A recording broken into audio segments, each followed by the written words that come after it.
हौसला ना हार गिरकर ए मुसाफिर, हौसला ना हार गिरकर ए मुसाफिर, दर्द यहाँ मिला है तो दवा भी यहीं मिलेगी। किसी ने बड़ी खूब कही है ये बात, और ये सत्य भी है अगर हम इस पर गौर करें और विचार करें।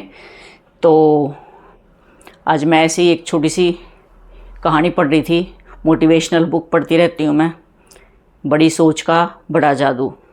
तो उसमें एक टॉपिक्स चलते हैं उसमें कि हम अपनी ज़िंदगी को कैसे सुंदर बना सकते हैं, कैसे ऊंचाइयों पे जा सकते हैं। तो उसमें टॉपिक आते हैं अलग अलग। तो आज टॉपिक था मेरा पॉजिटिव सोच, सकारात्मक सोच और स्ट्रॉन्ग विल पावर। तो उसमें एक छोटी सी कहानी दी हुई थी। तो जैसे ये कहानी पढ़ी ना, तो बिल्कुल सेम ऐसी घटना मेरे जीवन में भी घटी है, और वो भी आज मैं आपको ज़रूर सुनाऊंगी, आपके साथ शेयर करूंगी कि वो पल हमारे लिए एक टर्निंग पॉइंट थे। मेरे लिए, मेरे हस्बैंड में बहुत विल पावर स्ट्रॉन्ग है और पॉजिटिव एटीट्यूड है। तो उस वाक़या ने मुझे भी बदल दिया, और बने रहना मेरे साथ। वो मैं अपने जीवन की सत्य घटना आपको इससे रिलेटेड सुनाऊंगी। अगर आप उस पर अमल करेंगे तो आपका जीवन भी निश्चित ही बदल जाएगा। जो डिप्रेस्ड हो जाते हैं मुसीबतों से, हताश हो जाते हैं कि अब कुछ नहीं हो सकता, तो ये स्टोरी और मेरे हस्बैंड की जो वास्तविकता है उससे जीवन बदल जाएगा लोगों का। तो मैं जो स्टोरी पढ़ रही थी वो क्या थी कि एक लड़का था, वो वेटर का काम करता था, और होटल का मालिक जो है ना, उसके ऊपर इतना विश्वास करता था कि सब कुछ उसी को सौंप के रखता था। तो एक दिन क्या हुआ, रात को भी वो वेटर वहीं पे सोता था, उसका गुजर बसर बढ़िया हो जाता था। तो एक दिन रात को क्या हुआ, काफ़ी देर हो गई और वो पीछे का दरवाज़ा बंद करना भूल गया, और जैसे ही रात के 11 बजे पीछे से चोर घुस गए, और जैसे ही चोर घुसे तो चोरों ने उसको दबोच लिया और तिजोरी का ताला खोलने के लिए उसको फोर्स किया। तो उसने कहा कि मेरे पास चाबी नहीं है, लेकिन चोरों को पता था कि इसके पास चाबी होती है, क्योंकि चोर तो रेकी करते हैं, सारा पता लगा लेते हैं पहले उस सिचुएशन के बारे में। तो वो डर डर के क्या है, गलत पासवर्ड डाल रहा था तिजोरी के, जानबूझकर। चोर उसे फिर धमकाने लगे कि तुझे सब पता है, तो जानबूझकर बदमाशी कर रहा है कि खोल ताला।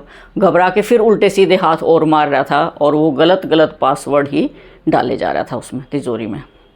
तो एक जो चोर था उसने कहा कि या तो ताला खोल दे, नहीं तो मैं सारी गोलियां तेरी छाती में उतार दूंगा। और ऐसा कहते ही उस चोर ने गोली चला दी वेटर पे, और गोली सीधी उसकी छाती में लगी। तो जैसे ही गोली उसकी छाती में लगी, वेटर नीचे गिर जाता है, और चोर ये समझ के कि अब तो ये मर गया, और यहाँ शोर हंगामा हो गया है, क्योंकि गोली चलने की आवाज़ सुनकर वहाँ जो और वर्कर भी थे कुछ थोड़े बहुत, वो भी वहाँ आ गए, और चोर जो है वो मौका देखकर भाग गए। तो जो दूसरे उसके सहयोगी थे वो उसको हॉस्पिटल लेके गए। तो हॉस्पिटल जाने के बाद कई घंटे उसकी सर्जरी चली। तो डॉक्टर्स ने उससे पूछा, उसको था थोड़ा होश, उसको महसूस हो रहा था, डॉक्टर बोल रहे थे, जो कार्रवाई कर रहे थे उसको महसूस हो रहा था।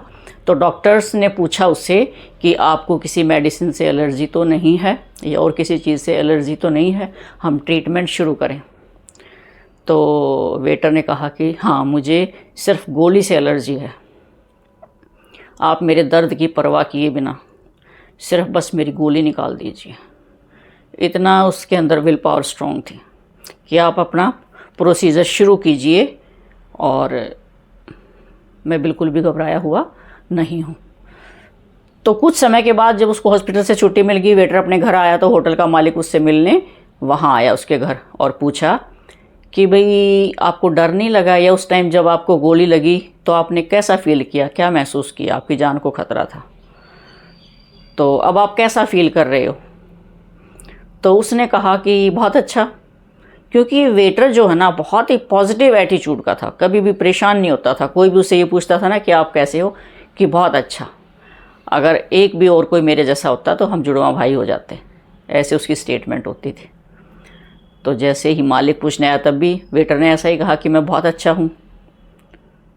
तो मालिक ने पूछा कि जब गोली लगी तो तुमने क्या फ़ील किया। कहता कि दो ही बातें होनी थी मेरे साथ, या तो मैं मर जाता, या जैसे मैंने हिम्मत और हौसला रखा, मैं हॉस्पिटल चला गया और मैंने कॉन्फिडेंस दिखाया और मेरा ट्रीटमेंट सही हो गया, अब मैं आपके सामने हूँ। तो ये कहानी हमें यही सिखाती है कि हमें पॉजिटिव रहना चाहिए। हमारी विल पावर बहुत स्ट्रांग होनी चाहिए, हमें हिम्मत नहीं हारनी चाहिए। सत्यवान सावित्री की कहानी सुनी है ना सबने। सावित्री अपने पति को मौत के मुंह से भी, मरने के बाद भी यमदूत से जो है ना वापस ले आई थी। ये होती है विल पावर, डेडिकेशन, जुनून। तो इसी से रिलेटेड अब मैं अपनी असली कहानी आपको सुनाती हूँ। कुछ मेरे रिलेटिव्स को तो पता भी है, फिर भी मैं ये कहानी सबको मोटिवेशन के लिए सुनाती हूँ।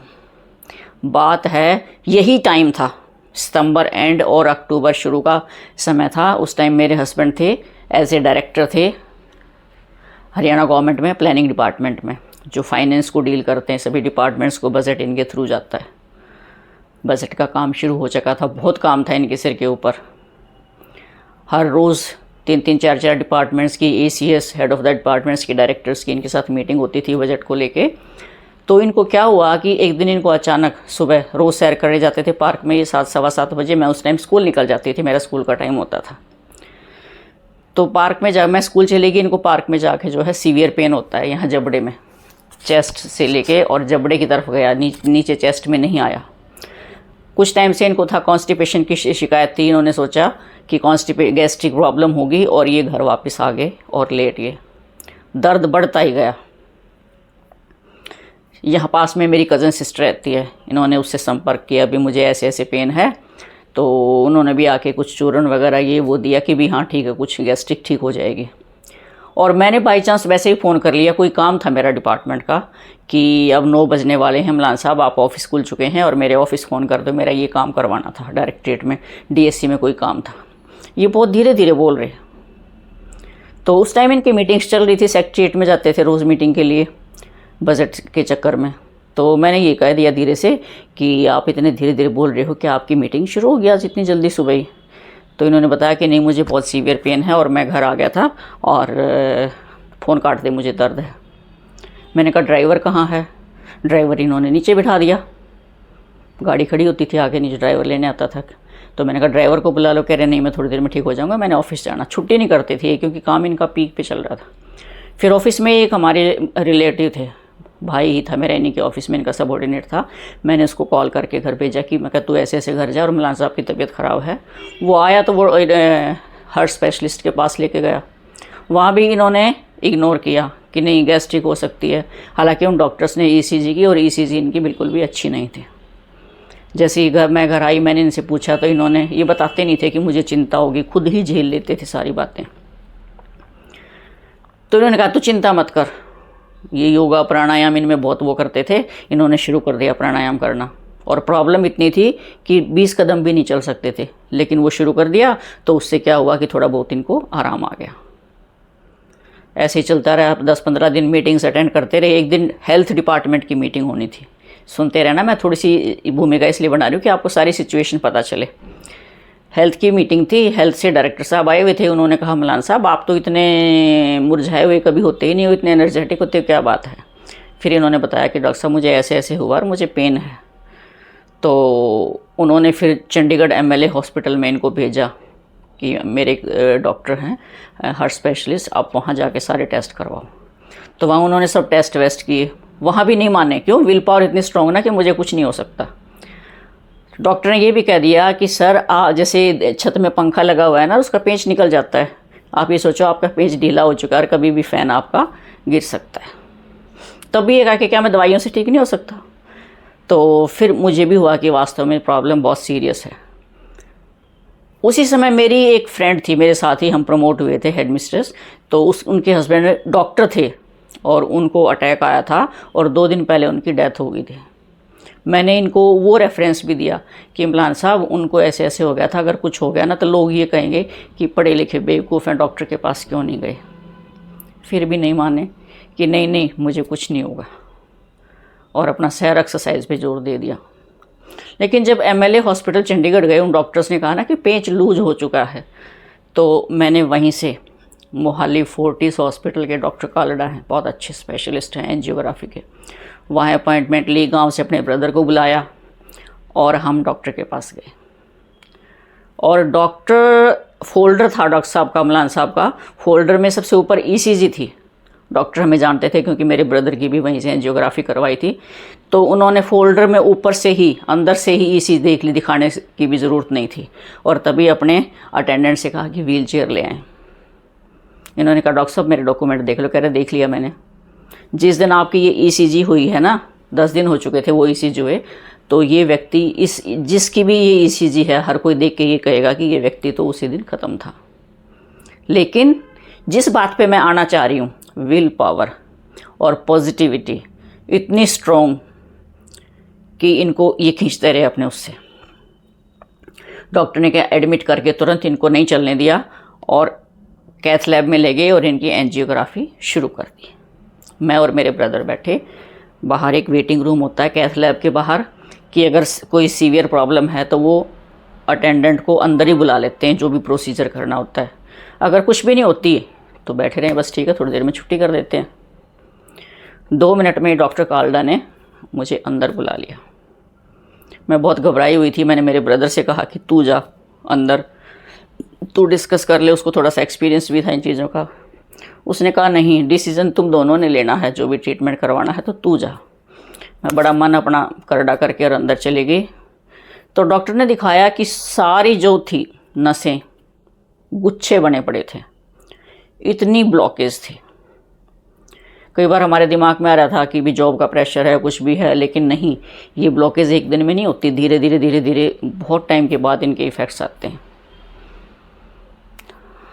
अंदर ओटी में जो है, जो कैथ लैब होती है, वहाँ पे पेशेंट को लिटा के एक बाहर रूम होता है डॉक्टर का, जहाँ पूरी स्क्रीन और लगी होती है। वहाँ डॉक्टर ने मुझे दिखाया और डॉक्टर कहने लगे कि भी ऐसे ऐसे है, इनकी एंजियोग्राफी करनी पड़ेगी। और एंजियोग्राफी में भी ना मैं श्योर नहीं हूँ, मैं कोशिश कर सकता हूँ। जब उसने ये वर्ड कहे ना डॉक्टर साहब ने कि हम कोशिश कर सकते हैं, 100% मैं गारंटी नहीं लेता हूँ, क्योंकि इनकी जो वेंस की जो वॉल है वो इतनी पतली है कि मैं कुछ भी नहीं कह सकता। I am helpless. मैं घबरा गई और ज़्यादा। अब डॉक्टर से आगे मुझे क्या दिखता। मैंने कहा डॉक्टर साहब आप मुझे मिसगाइड मत करना, अगर अभी सर्जरी ऑप्शन है तो मैं यहीं की यहीं इसी हॉस्पिटल में, क्योंकि मेरे लिए इस हॉस्पिटल से ऊपर यहाँ कोई हॉस्पिटल नहीं है। यहाँ क्या, मैं तो इंडिया में भी नहीं मानती हूँ, फोर्टिस हॉस्पिटल, मेरा इतना विश्वास है कि मैं यहीं की यहीं इनको सर्जरी में शिफ्ट कर दूँगी। सर्जरी के डॉक्टर TS महंत बहुत ही अच्छे डॉक्टर हैं। मेरी मदर की बाईपास सर्जरी करवाई थी वहाँ। तो डॉक्टर साहब ने कहा कि इनकी सर्जरी नहीं हो सकती बिल्कुल भी, क्योंकि इनकी वॉल्स बहुत पतली हैं, आर्टरीज और वेन की। वो तो ऑप्शन हम दे ही नहीं सकते, हम रिस्क नहीं ले सकते। हाँ, एंजियोग्राफी के लिए हम कोशिश कर सकते हैं। तो एक औरत के लिए तो इतना ही सदमा बहुत है। और मैं बुरी तरह से घबरा गई। अपने ऊपर बहुत कंट्रोल किया हुआ था, लेकिन अंदर तूफ़ान मच चुका था कि मुझे तो उस टाइम डॉक्टर ही भगवान दिख रहे थे। और भगवान से तो मैं दुआ कर ही रही थी कि भगवान, बस अब भगवान और डॉक्टर यही है मेरे लिए। तो मैंने डॉक्टर से पूछा कि क्या हम पेशेंट के पास चल सकते हैं। डॉक्टर साहब ने कहा हाँ क्यों नहीं। तो हम अंदर गए। मलान साहब बिल्कुल कूल माइंड से लेटे हुए थे, बिल्कुल कूल। इनको बता चुके थे डॉक्टर कि आपकी 100% ब्लॉकेज है। 3 आर्टरी, तीनों आर्टरी, एक आर्टरी 95% थी, बाकी 2 आर्टरीज 100% ब्लॉक थी। उसी से काम चल रहा था इनका। तो मैंने थोड़ा सा डिस्कस किया इनके साथ। ही कहते हैं घबराना नहीं है और ये बिल्कुल कूल माइंड रहे, क्योंकि अगर इनको टेंशन हो जाती है तो क्या होता है, BP हाई जो हो जाता है और प्रोसीजर नहीं होता। इन्होंने कहा डॉक्टर से कि I am fully prepared, I am confident, और आपने जो भी ट्रीटमेंट लेना है ना, I am ready for that. Successful होता है तो भी, नहीं होता है तो भी, क्योंकि इससे आगे हम कहीं नहीं जा सकते। ट्रीटमेंट तो लेना ही लेना है। लेंगे तो पॉसिबिलिटी तो है ना ठीक होने की, और नहीं लेंगे तो है ही नहीं पॉसिबिलिटी। तो प्रॉब्लम इतनी सीवियर है। तो इन्होंने यस कर दिया और डॉक्टर ने जो है प्रोसीजर शुरू कर दिया और मुझे बाहर बैठा दिया। तो बाहर बैठ के मुझे तो फिर भी वही तूफ़ान चलता रहा। और 10 मिनट में ही उन्होंने 2 आर्टरीज़ में जो है स्टंट डाले और फिर मुझे बुलाया कि हम सक्सेसफुल हो गए हैं और एक ब्लॉकेज हमने अभी भी छोड़ दी है, वो हम बाद में करेंगे।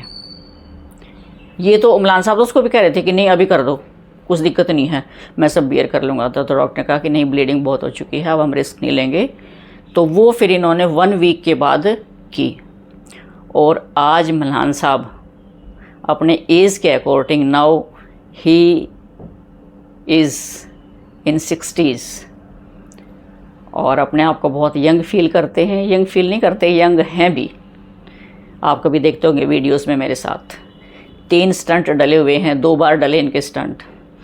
तो ये मैं जो बताना चाह रही हूँ किस चीज़ का रिज़ल्ट है, पॉजिटिव सोच और स्ट्रॉन्ग विल पावर और कॉन्फिडेंस अपने ऊपर कि कुछ नहीं होगा। भगवान पे भरोसा रखो, माइंड कूल रखो और पॉजिटिव रहो कि जो होगा अच्छा ही होगा, हम भगवान तेरे हाथों में। तो ये मेरे जीवन की सच्चाई है और मैं इस फेज़ से गुज़री हूँ। इसीलिए इन्होंने मुझे बहुत पॉजिटिव किया है, बहुत पॉजिटिव किया है। तो यही जो सोच है मैं समाज में फैलाना चाहती हूँ कि हमेशा पॉजिटिव रहें और पॉजिटिविटी के साथ आगे बढ़ें। थोड़ी सी इमोशनल हो गई थी मैं अपनी स्टोरी से, क्योंकि उस दिन मेरे लिए अंधकार था, लेकिन इनकी स्ट्रॉन्ग विल पावर, इनकी पॉजिटिविटी ने, इनके कॉन्फिडेंस इनको खींच लाया मौत के मुंह से। और डॉक्टर्स का भी हौसला बढ़ गया कि जब पेशेंट में इतनी हिम्मत है तो वी शुड ट्राई। तो ये छोटा सा सार है कहानी का, ये मेरे ज़िंदगी की सच्चाई है। सभी हिम्मत और हौसला रखें, नेगेटिव कभी ना सोचें। देखो बुरा तो कुछ भी हो सकता है, उसके लिए तो हमें प्रिपेयर रहना चाहिए, उससे बुरा और क्या होगा। लेकिन हमेशा पॉजिटिव रहें कि नहीं अच्छा होगा। वही कहते हैं ना, जैसा सोचोगे वैसा ही होगा। अच्छा सोचेंगे हमारे साथ अच्छा होगा, बुरा सोचेंगे बुरा होगा। तो जो विल पावर स्ट्रॉन्ग होती है ना और कॉन्फिडेंस होता है, तो बंदे को मौत के मुंह से भी खींच के वापस ले आता है। उस दिन को सोच के आज भी मेरे रोंगटे खड़े होते हैं। लेकिन परमात्मा का शुक्र, थैंक गॉड, सभी ऐसे स्ट्रांग बने और परमात्मा भी उनके ऊपर अपनी कृपा दृष्टि बनाए रखे। तो पॉजिटिविटी के साथ, कॉन्फिडेंस के साथ, स्ट्रांग विल पावर के साथ आगे बढ़ें और अपनी लाइफ को ऐसे ही हंसी खुशी एंजॉय करें। Now we are very happy couple. तो वीडियो को लाइक करें, शेयर करें, कमेंट करें और मिलते हैं ऐसी एक और नई मोटिवेशनल स्टोरी के साथ। तब तक बाय बाय।